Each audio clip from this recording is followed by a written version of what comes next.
You know, kids don't stay average because of intelligence or because they lack their intelligence, right? They actually stay average even with a huge amount of intelligence or intellect within them. And that's what I want to break down in today's lecture over here. So, essentially, what's happening is every one of our children today has a lot of knowledge, a lot of information. They learn a lot of new things very quickly because of all the technology that we have around and all the access that we have around. And yet, they stay average. And when I say average, that essentially means that they are not progressing further or they are not taking steps further to actually advance. Or later on in their life, their risk appetite goes down, or all of these different things. Like, you stay average because of all of these different things. It's not just one single thing that happens to make someone average. It's all the little things that add up, and eventually 5 years, 10 years, 20 years later, a person ends up being an average person. And no one wants to be average, unfortunately.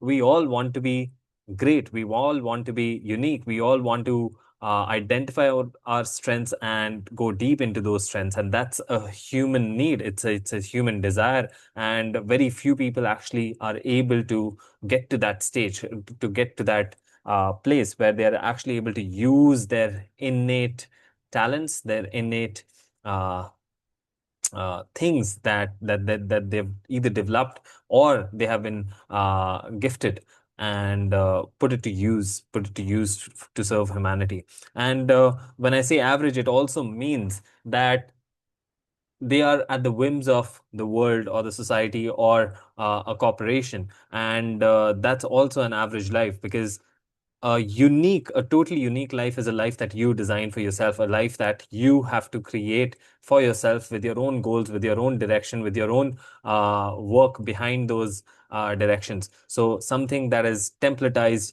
by society, something that is linear in progression, all of that is an average life, in my opinion. Of course, this could completely differ, but I feel that an average life is life that is not well lived. And for an amazing life, you don't need intellect. You need one thing, and that one thing, there's a single reason why someone stays average. And I'm just gonna quickly share my screen and uh, show that to you. There's literally just a single reason why something happens. And something like this happens. And that is because their intelligence overpowers their courage. Their intelligence overpowers their courage. And this is why their intelligence becomes their biggest enemy. And this is the main reason why students who are really smart in school, who are really smart when you talk to them, they know everything around them. They know all the different things that are there to know. They're good at GK, they're good at science, they're good at maths, they're good at all of the different subjects. They know what's the current thing that is going on around in technology, in politics, and whatnot. They have all of the information, and yet they remain average, either in school or in college or in their profession, or they feel average in their life. And the only single reason that I have figured out after living a life of 30, 31, 32 years on earth now is that their intelligence overpowers their courage. And this has happened to me. This has happened to me where I have let my intelligence essentially work backwards for myself. When I want to take a particular decision, I take beautiful decisions, in the sense that they are well thought out. There are proper mental models and frameworks that are put behind it so that I can think of all the different situations. I think of the worst case scenario, I think of the best case scenario, and I've done the pros and cons list, and I've done the SWOT analysis, and all of those things. I've put it together, and I've made a decision that I feel is good and is the right direction that I need to go forward. And yet there is no further action from my end. There is no next step from my end. I don't allow myself to announce that particular decision to the world. And the only reason why it happened to me, for me, in the past is because my intelligence was also becoming my biggest enemy by essentially creating all of the negative reasons for that decision. And mind you, every decision in life will come with a cons list, right? There will be negatives to that particular decision. You have to, I mean, the whole idea of a decision is that you have to leave out some things in order to pursue a certain direction. And my intelligence was just, it was just pushing me to think about the negatives and not allowing me to take that action, take that step forward. And in those places, what I lacked was courage. What I lacked was courage. Courage is needed in intelligent people almost equally, if not more. Right? You need courage to actually back up your decisions so that you move forward.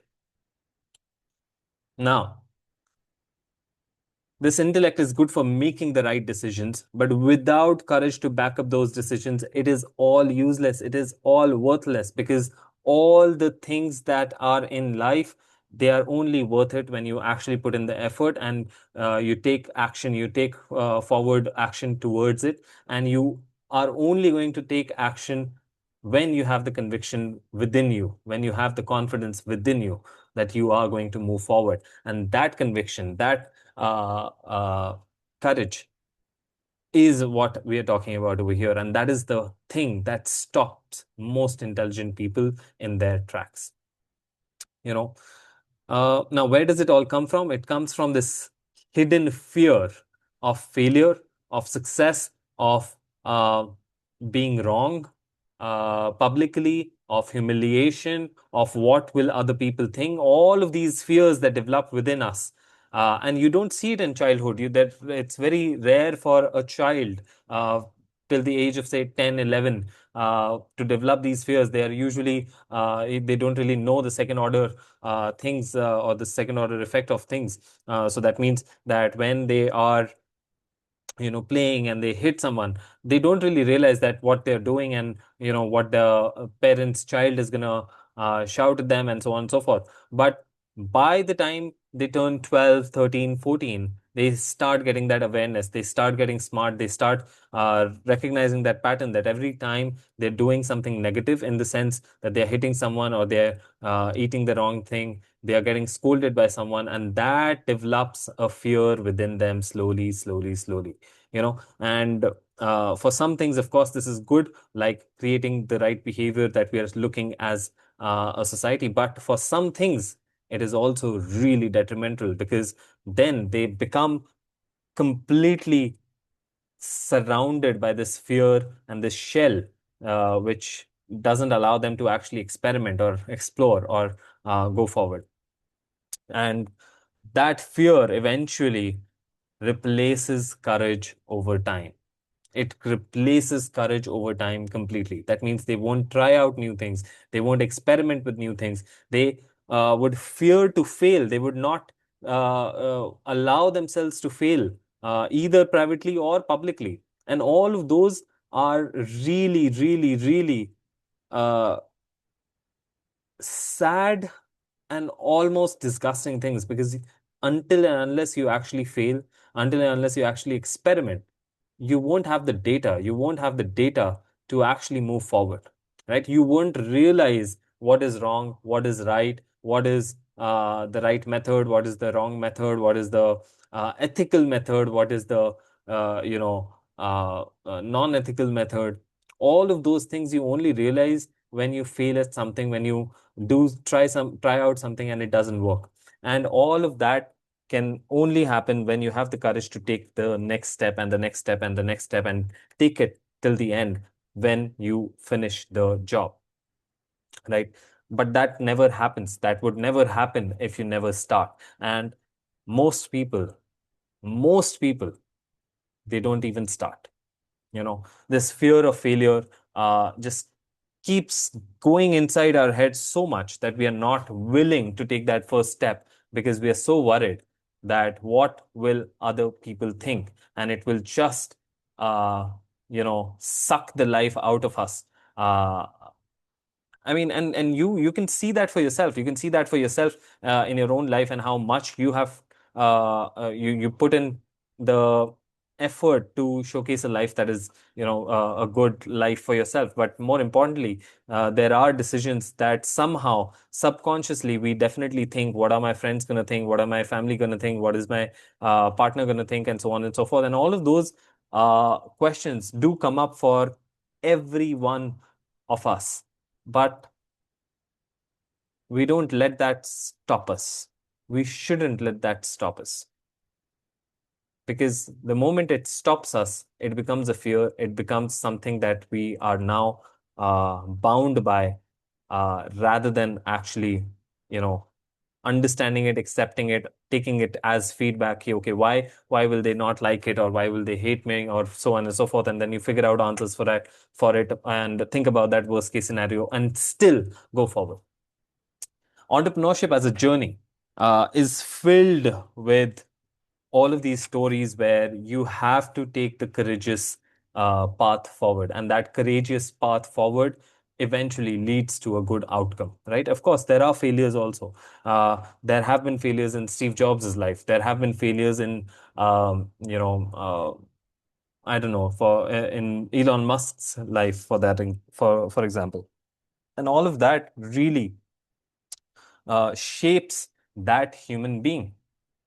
There's this really cool story about Elon where he essentially put all of his money into two companies. One is Tesla, and the second one was SpaceX. Tesla was so early in its days that it was still developing the battery packs and the technology around the cars, and of course, the cars itself. So it was completely there. I mean, it was running, but they were not really selling enough cars that they needed to. And then second, he put his all of the money was in SpaceX, and SpaceX was such a new, revolutionary, disruptive company that no one actually knew what to do or how to do it, how to do those things. And they had the money to launch three different rockets.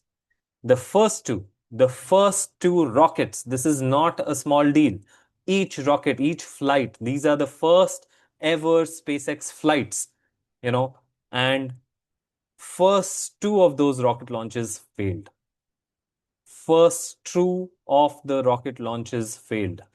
$100 million in each launch just went away. And it's only the third one that worked. And because it worked, we still have SpaceX today. If it hadn't worked, SpaceX as a company would have completely died down. And we think, like, as a story, it doesn't sound that big a number, but $200 million in complete waste of time, energy, effort, and all of the people around. And even with the first attempt, you know, someone who does not have that thick skin, they would not be able to even go the next step. They would go into depression. They would go into all of the different difficulties that where people in this kind of high pressures, high stakes scenario goes in. And I mean, it was crazy. It is crazy if you think about it, that if Elon had allowed his fear to overpower his intellect or overpower his courage, he would not be able to go forward and make SpaceX the company that it is. And today, SpaceX is like $1 trillion or something like that. So you realize that it's not just the intelligence, it's not just the intelligence that students require in today's day and age. They require courage. They need that pull out of them. They need that sandbox where they're able to try out different things, they're able to experiment different things, they're actually able to go forward and explore their curiosities. And essentially, that is how they're able to develop that mental fortitude, develop that thick skin, develop that confidence within themselves that yes, I can try out new things. Those things will fail, but eventually, if I fail enough number of times, I will gather enough data for me to figure out what is the right way. And that is what essentially this whole idea is all about. And this is what I talk about over here, dangers. These are the dangers that your child essentially becomes a smart child, but without guts. And just think about it. What implications does that happen? It's not just, I'm not talking about just the educational or career things with it.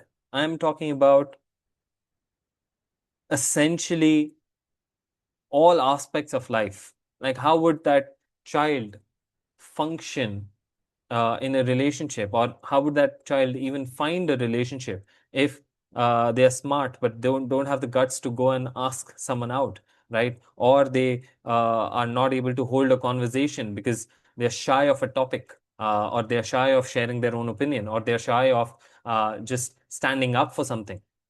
All of these things require courage. Some things might require a little amount of courage, some things might require big amount of courage, but courage is a practice. Courage is a practice that you cultivate slowly, slowly, slowly. It's a skill that you cultivate slowly, slowly, slowly. It's not just something that you have magically.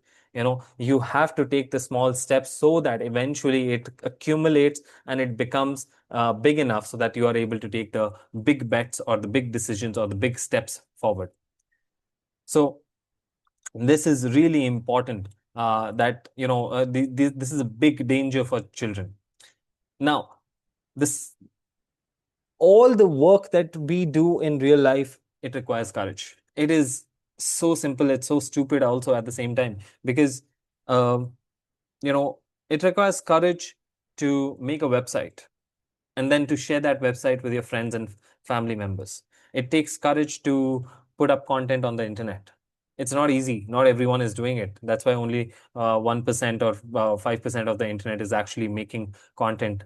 For the rest, 99% or 95%, whatever the numbers are, right? But it takes courage to do that. It takes courage to go and ask for the job. It takes courage to then renegotiate your own salary for that particular job. It takes courage to start a business. It takes courage to buy a business. It takes courage to grow a business. It takes courage to call the customer, to take the real feedback, to get failures, to uh, you know uh, handle all the rejections that are going to come their way. All of that requires courage, and all of these are real world tasks, real world experiences that someone will go through or has to go through eventually at some point in time.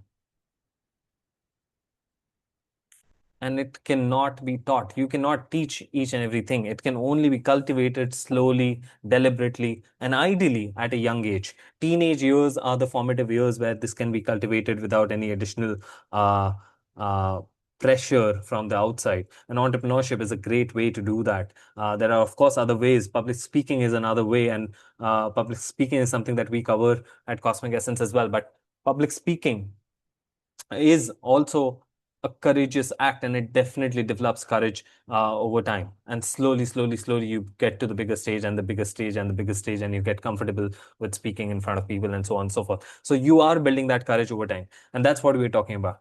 Now, the current educational systems, although they do not build courage, that means the Indian educational system, the CBSE boards, the ICSE boards, and whatnot, they do not cultivate courage. And at the same time, the international education systems are also not cultivating courage. And for a simple reason that they do not have the culture of building courage. Most educational systems, even today, works on fear. It does not work on curiosity. Curiosity is the lifeblood for someone to actually take courageous steps forward. You can ignite those curiosities, and some people do, some places do. Like there are some schools, there are some mentors who are smart enough and who keep igniting their students with questions, with prompts, with materials, so that they get excited about the thing that they are trying to learn. And of course, with YouTube, you can go into deeper, and you can find like a virtual person to help out with that. But our current systems, the educational systems, don't do that, unfortunately. So that is the one thing that most of the tactics that are used in schools and colleges are basically fear-based, and that kills curiosity. It kills this whole idea of taking a step forward and trying out new things. And then the second thing is that their culture also doesn't allow it. What that means is their culture, meaning that uh, taking courage, or rather taking courageous steps forward, sometimes also means that you have to take decisions which are weird, which are uh, which don't align with all of the other what all the other people are doing, and those things are not really possible in a system which is designed to cater to the masses, right? And so that culture does not really support a person who wants to take a step forward, who wants to do something different, who wants to bring something new to the world. Because everywhere people will push back, and that pushback essentially kills that curiosity or that courage in the beginning itself. And so the educational systems are not ready for it at the moment. And I hope through videos like this as well as others, they are able to cultivate it or bring it within the system as much as possible. But it's more of a cultural change. That means the teachers have to change, the teaching methods have to change, the way of giving feedback has to change, the way of thinking about teaching has to change altogether, and that will take a long, long, long time.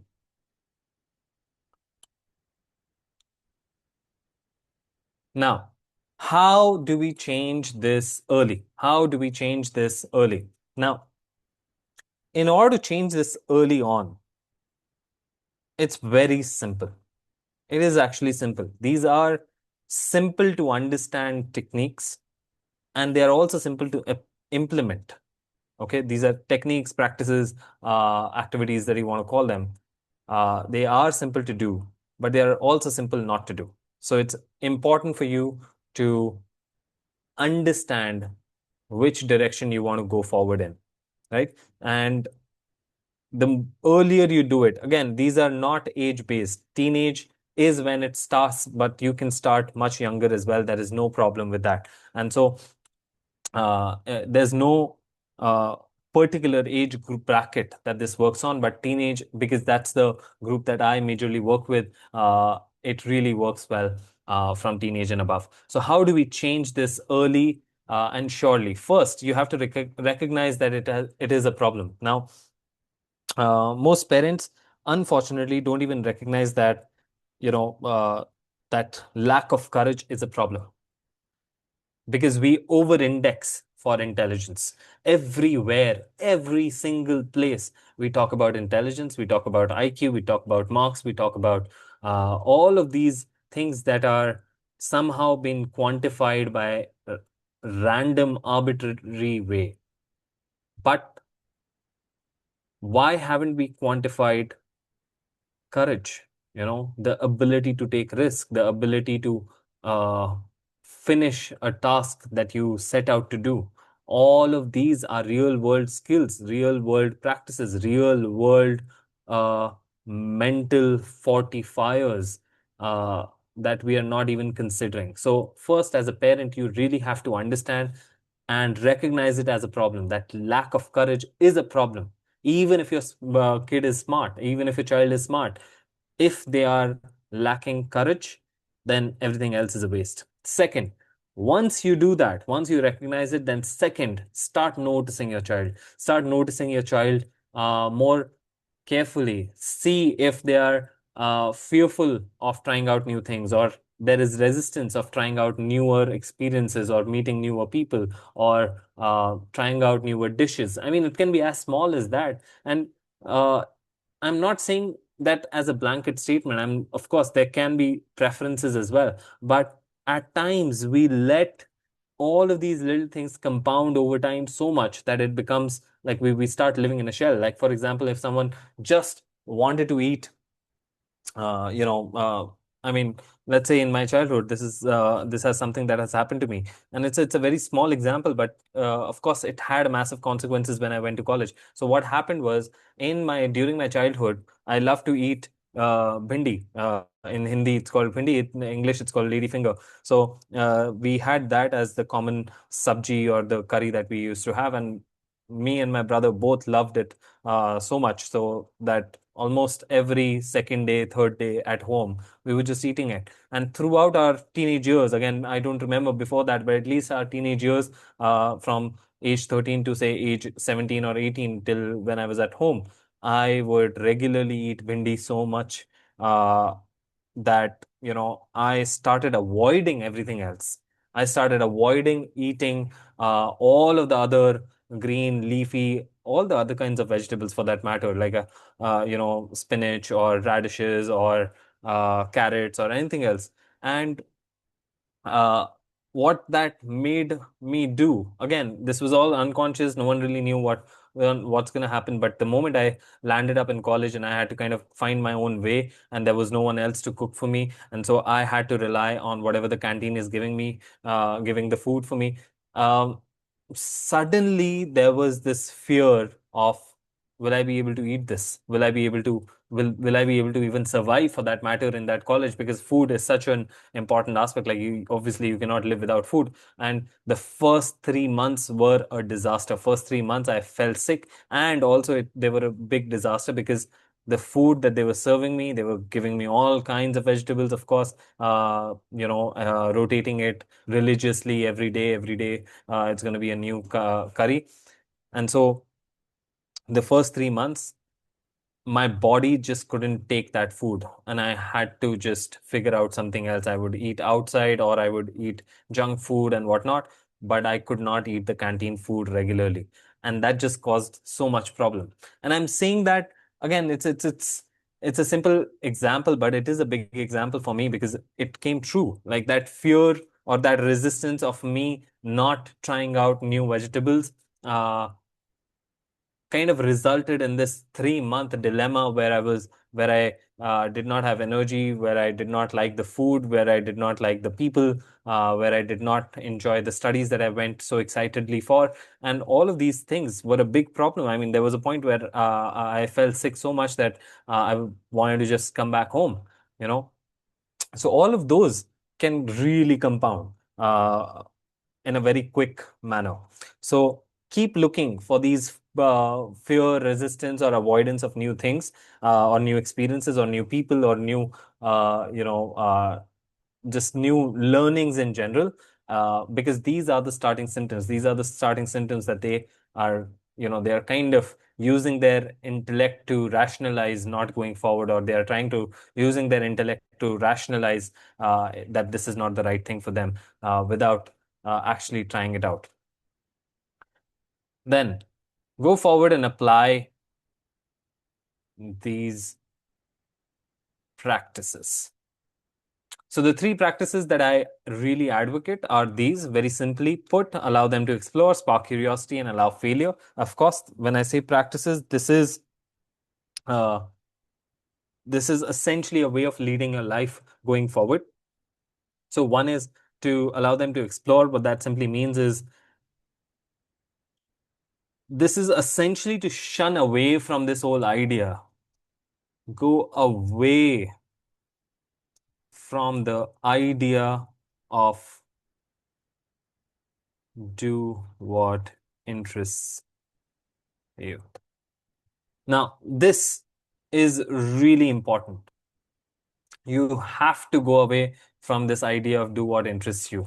Now, I'm not saying that don't allow them to do the things that they're interested in or they have strong skills in or strong suit in, but allow them to explore this vast, beautiful life and world that we have built up for ourselves. If they don't explore, how would they ever figure out if there is something else that they are good at? Right? What if they have only tried five things when there's a entire platter of 50 things, and within that five things they have found one thing that they are liking, but they're also losing out on the 45.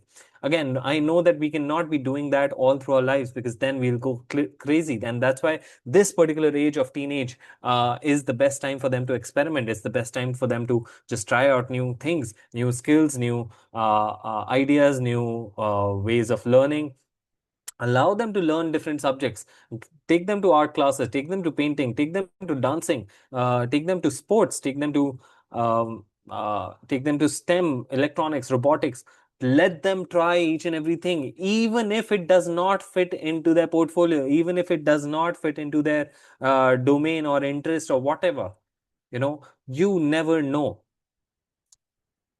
You never know how these things connect. I mean, I it's so sad that people do this, especially at this young age.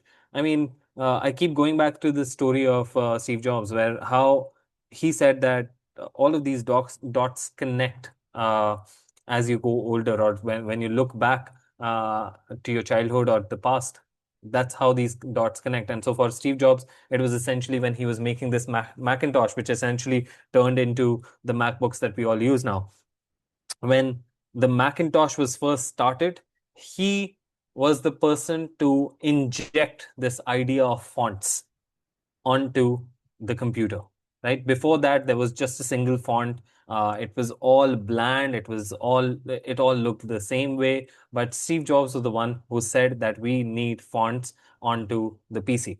And where did he get that idea of fonts from? Because when he was in college, he randomly sat into a calligraphy class for a month. He randomly sat into it. It was not part of his course. It was not part of his curriculum over there. He just randomly sat there because he found it fascinating. But he only found it fascinating once he actually tried it. He couldn't have found it fascinating without even looking at it, or without even meeting the professor, or without even sitting for one lecture. So that's what I'm coming back at. You don't know how these things are going to connect. And if they're going to connect, I'm not saying that they might connect, but what I'm saying is allow them to explore, allow them to try out different things so that they know, okay, these are 50 different things. There's a bouquet or a buffet of 50 different things, that out of which I just need to pick one, two, three, four, whatever resonates with them the most. And so that's what we are trying to do. Allow them to explore as many things as possible, as varied a field as possible, as unique and experiences as possible, and allow them to meet new people, allow them to meet uh, interesting people. All of that is really important. And again, as I said, these are practices, these are ways of living. It's not just going to happen in one day or one week. It is essentially a mindset shift that you need to bring in your parenting, in your family life, that okay, this is what we are going to be doing every summer. We're going to be trying out different things, or every 2-3 months we're going to be having different classes together, and all of those things. And that is how they will build uh, this idea. They will get these data points. Hey, okay, I'm good at, even in robotics, some people are really good at the mechanical part of it. That means they really love working on the body of the robot, but they don't like the electronics part of it. That means the coding part of it, or the wires part of it. That also happens. So all of those are data points, so that then the student, when they have all of these data points in 1 year, 2 year, 3 year period, when they start merging it all together and start going down into a particular domain, whatever domain that is, they actually have data points to choose from, and it's not just coming out of other people's opinions. And that is very important thing, because I keep talking about these things, which is called first principle. First principles thinking is start from the basic core truth and not from other people's opinions. And the moment you start working from other people's opinions, you've essentially already lost, because you don't know what is the core truth for yourself, right? You're basing your entire career, your entire future on someone else's opinions, rather than figuring out what is the core truth for yourself. And so that is very important. And that is only possible when you have a big amount of data for yourself. And that big amount of data comes by exploring and trying out new things, right? Again, it doesn't have to be classes only. classes are just one example. It can be meeting people. It can be different experiences. You go into art events. You go into gallery events. You go into music shows. You go into all of these different places, and you just see what all is out there and what resonates with your child. And then from there, they will have enough data points to actually start assimilating all of it and figuring out, okay, this is what the direction that I want to go forward in. So I know I'm talking fast, and I know I'm going out too much into the details of this, but this is really important because essentially this whole idea of do what interests you, we pigeonhole ourselves from the beginning.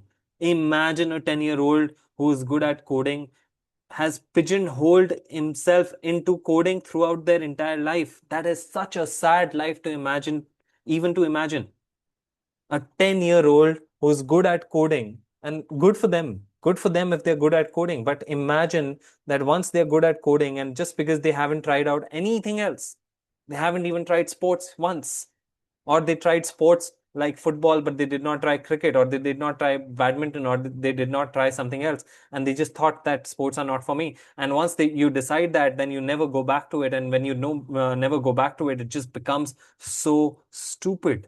It just becomes so weird, because now you are coding, sitting down on a chair. You don't have sports as an outlet. You don't have any other physical, fitness activities that you're doing as an adult who's coding and who's really good at coding, that the world tells them. But you are not taking care of your body because you could not find something that interests you. That is so absurd. So let go of this idea that you have to only follow and only do what interests you. Only doing what interests you, yes, do that when you have a good data set. Once you have the exploration, then you figure out, okay, out of the 50, these are the 5 things, 10 things that I really like doing. And that came naturally to me. Everything else was a little bit more difficult. And so once you have that, you go deeper into it. You go deeper into it. Once you have those 10 things, then you go deeper into them. But you cannot just choose one thing just because you figured it out, that you got lucky or whatever, and then you just went into it. Interest, you will never know your interest until you try out different things. Your interest will keep on evolving, your and your child's both.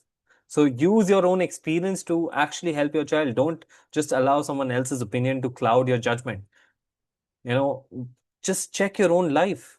You did not have a linear set of interests. Your interest changed as you changed as a person, because of outside circumstances, because of things that are happening in your life, because of a breakup, because of a high paying job. All of these things create different situations because of which your interests will change. And when those interests will change, you go down deeper into them when you figure that out. But if you start pigeonholing yourself from the beginning, it will be very difficult for you, your child, and anyone else to actually go forward. And so, teenage years, teenage years are the best to explore. I hope you're still with me. Next is sparking curiosity. Sparking curiosity is another one of my favorite practices, and this is something that the family really needs to work on, which is just igniting. Have exciting conversations. Don't talk about people, rather talk about ideas. It's as simple as that. Talk about ideas. Ask for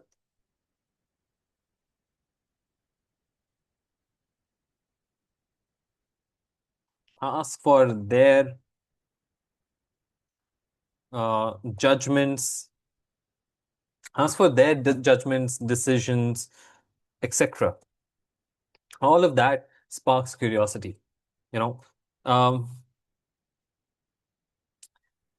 a simple example of sparking curiosity is to essentially allowing them to, uh, what would say, essentially allowing themselves to create these different ways, create these different uh, questions that they can ask you or they can ask someone else. And that is why it's really important. Like, curiosity is the hallmark of a smart, intelligent, excitable child. And so, to sparking curiosity essentially means just starting out with, uh, you know, with data, which is the exploration part, and then actually going deeper into it, and figuring out what all things that they want to go. So give them the resources, give them books, give them, I don't know, information,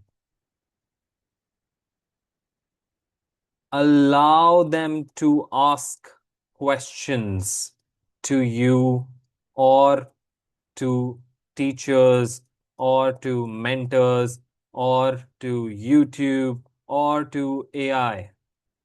Allow them to ask questions. I think curiosity is built upon one single thing, which is questions. If you ask enough number of questions, you really go deeper and deeper and deeper into a particular subject, and the quality of your questions determines how curious you are about a particular subject, right? But what tends to happen in our schools, in our neighborhood, in our families, in our common society that we live in, is that we don't have the time to answer the questions of a student, or the students are so fearful that they don't even ask the questions.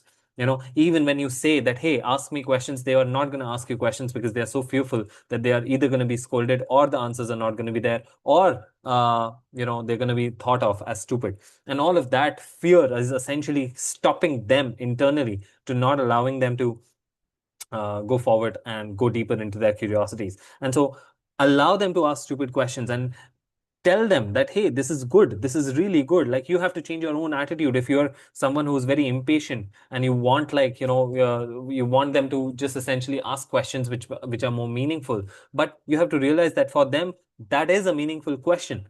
It's just that for you, from the level of understanding that you have about the world, for you that is a stupid question, or for you that is a very simple question. But for them, that is a very loaded question, that is a very important question, because they don't have the context that you have of the world. They don't have the context of the subject that they are asking you about. And all of that is really important as a parent, as an adult in their life.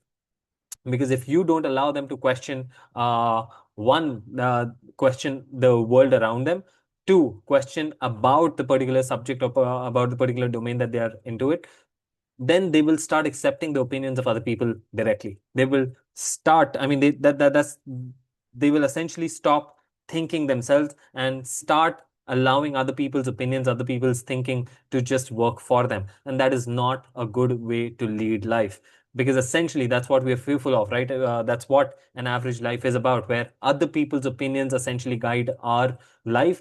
And the moment that happens, that's what an average life is. As I said in the beginning, a good life, a meaningful life, a remarkable life is a life that you live by your own rules, by your own standards, by your own goals, and whatever they are. These can be measured in money, these can be measured in health, these can be measured in the form of lifestyle that you have, these can be measured in the form of relationships that you have. All of that really matters. But it's very important that you have a life that you build for yourself, and you don't allow other people to build it for you. Because the moment other people will build it for you, they're not going to do much. They're not going to be doing the maximum possible thing that is possible for you. They're only going to do what is the least possible thing that is there, right? And so, curiosity is the way to break out of that system that we're living in, and to imbibe that whole idea of curiosity is your job as a parent. So you really have to go deep into it. You really have to ignite their curiosity by allowing them to ask questions, by giving them the material that they need to go deeper into that particular subject. Or if they have a question that they don't, that you don't have the answer to, allow them to go and search for that answer themselves. Be it YouTube, be it AI, allow them to use AI. The AI is not a bad thing. Of course, AI is bad when AI is essentially telling them to do something and they are doing it without thinking. But AI is also good when they are the ones controlling the AI. So rather than giving them the TV for 2 hours, allow them to just spend 30 minutes with ChatGPT and ask it all the different questions that they have about a particular domain so that they understand it deeply. So all of that really matters. Sparking curiosity is a very, very, very, very important thing. Third one, the third one, the third of the practice is essentially to allow failure or to build that courage muscle that we're talking about so much in this particular lecture. The whole idea of this is to create a sandbox for their experiments. This is the core idea or the core principle over here, that you create a sandbox for their experiments. Now, what is a sandbox? Sandbox, essentially, like if you remember in your childhood, your schools would essentially have this sand pit where you could just make stuff up, or in the beach, you would just make stuff up and it would break down and nothing, you've not really used any resources or you've not really hurt anyone. And similarly, uh, in tech companies or in tech products, essentially what happens is there are sandbox environments where they can just test out things, right? They can iterate, they can try out new developments, they can push out the new code, see if there are any bugs into it, and then if there are any bugs, they come back, correct it, push it back into the sandbox, and they keep trying and iterating and to see that whatever they're trying to do, is that working fine in that sandbox. And once it's fine, working fine in the sandbox, they push it live into the world, right? And that's exactly what I'm trying to tell you to do with your own child. So allow them to experiment. Allow them to experiment. And what kind of experiments am I talking about? I'm talking about everything. Allow them to start a business, even when they're a child. It could be anything. It could be a lemonade stand for all I care. But allow them to experiment. Allow them to see how to make money, make money by actually providing value to the people. And that could be in the form of a lemonade. In a hot summer day, it can be in the form of a lemonade, or it could be in the form of an e-commerce store, where you do your garage sale in the form of an e-commerce store, and they figure out the shipping and they figure out all the necessary other things. Allow them to figure this out. Again, nothing's, I mean, share it out in the world as an experiment, and most people are receptive to it, right? It's not really going to hurt anyone about it. Or if it is something that can hurt, you figure out what is the project or what is the form of that particular idea that can be put into a place where it is safe to ideate or iterate on, right? So it could be starting a business. It could be trying out a new skill, right? It could be figuring out things for themselves. It could be just repairing their own computers by themselves, right? Allow them to open up the laptop, allow them to open up the refrigerator and trying to fix it by themselves. Of course, it's not possible every time, but if it's an old laptop, if it's an old desktop that they want to open up and try to fix it themselves, allow them. Give them. In fact, you should encourage them by giving them, say, $50, $100, $150, just as an expense, that, hey, like, this is all the expense or the budget that you have for this. Try to fix this laptop within this particular budget. So, and I mean, essentially, tell them that this is the task that you have over the summers or over the next week or the next 2 weeks, and let them figure out what is the best possible thing. They might use AI, they might use, a mentor or a friend or someone. They might even outsource it completely. That's also fine. Like, even if they don't try it themselves, they can just outsource it completely. That's also totally fine, because that's also a possibility that can be done. And if they figure that out, that's also a skill that they're learning, that how do you delegate tasks to someone else and get the final working result out of them. That in itself is a skill that needs to be learned for a life, that, I mean, to progress in life in general. So allow them to try out these things. Give them the budgets. Give them the budgets from your end. Give them a budget for something. Give them a deadline, so that that this is what they are accountable for, and they know that this is what they're accountable for, and it builds this muscle of accountability as well. That hey, you said this by this date, it's going to happen. It did not happen. What's up? And you do it enough number of times, and it builds a habit. It builds an accountability cycle. So all of that is really important because uh, at the end of the day, this is what all matters. Courage is not something that is gonna one day come to them. All of these little things, just the fact that they are able to do these little things themselves is totally fine. Just the fact that they're able to try out different things is totally fine, and it's worth it. It's actually good that they're trying it out here themselves. They will actually value the real answer so much more, right? If they actually try fixing their own bike and it doesn't work, like, they try it for a week, they've been at it every day, but it doesn't work after the week ends, you go to the mechanic and let the mechanic teach them that, hey, this is what you were doing wrong. This is what you need to think about. That is huge learning.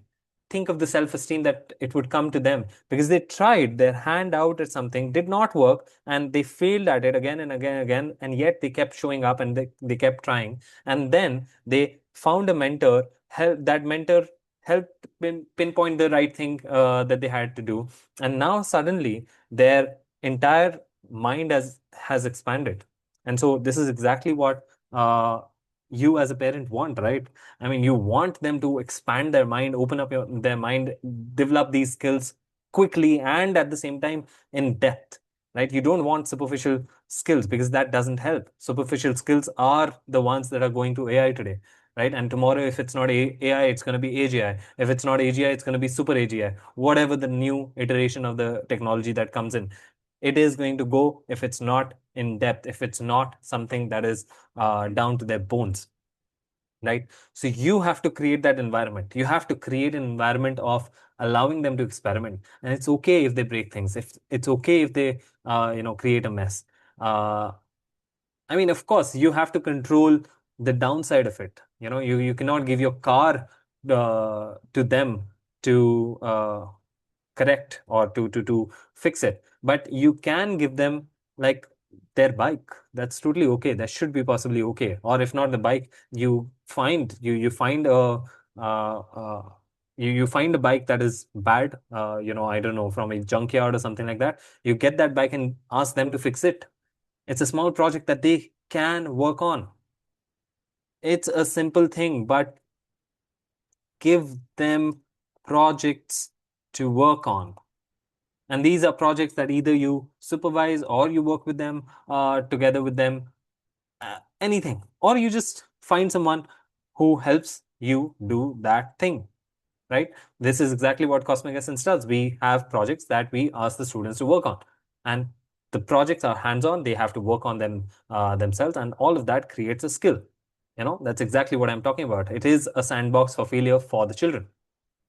So these are the three practices that I am telling you to adopt as a family, as a unit, right? So that your child or children really, really, really progress and create a life of their own, of their own unique tastes. So first is allow them to explore. Second is spark curiosity in them by having questions, or allowing them to question different aspects of life. And then the third is allow failure by giving them a sandbox for their experiments.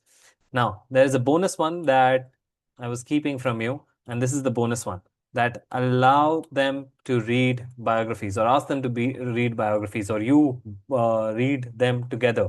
It could be a family ritual. So you could sit for half an hour every night and start reading a particular book together. Now, what that allows is, one, it lets them know, it learn about prominent people.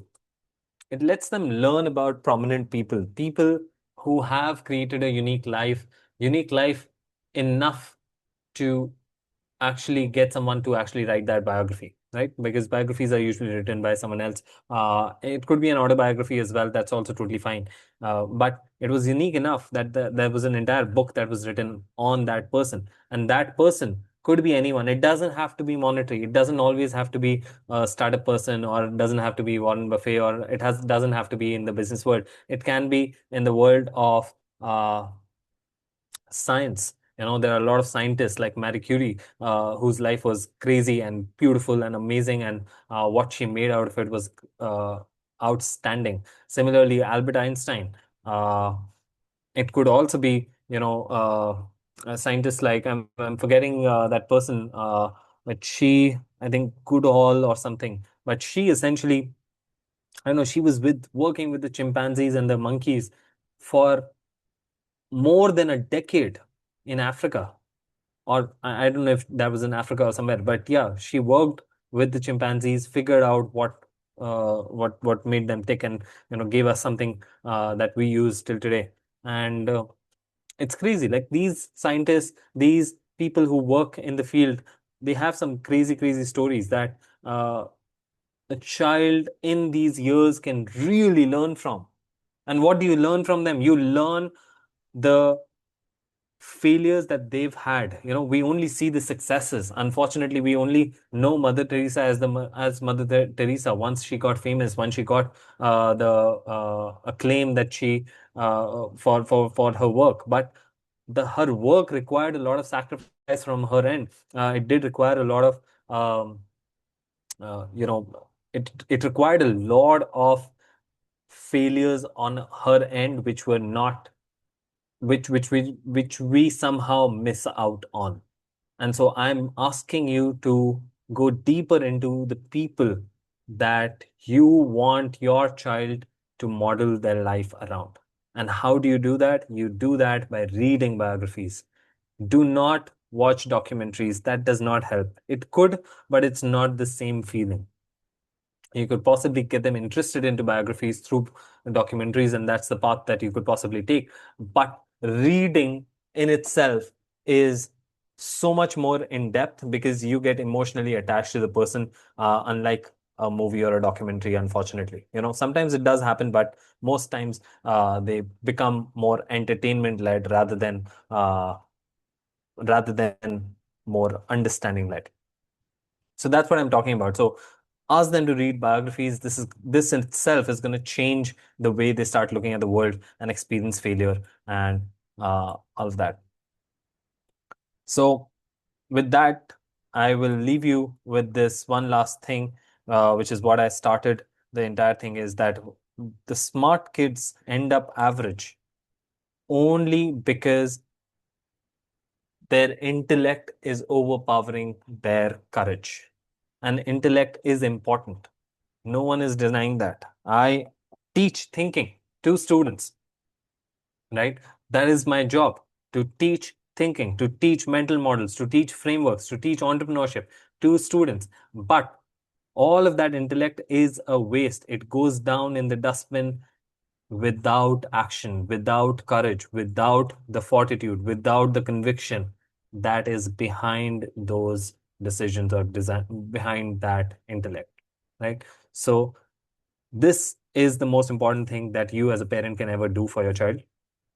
And I hope you understand that. I hope this was good for you. I hope this particular lecture really helped you, and share it with your child as well if you feel that they should directly see this and understand this from me.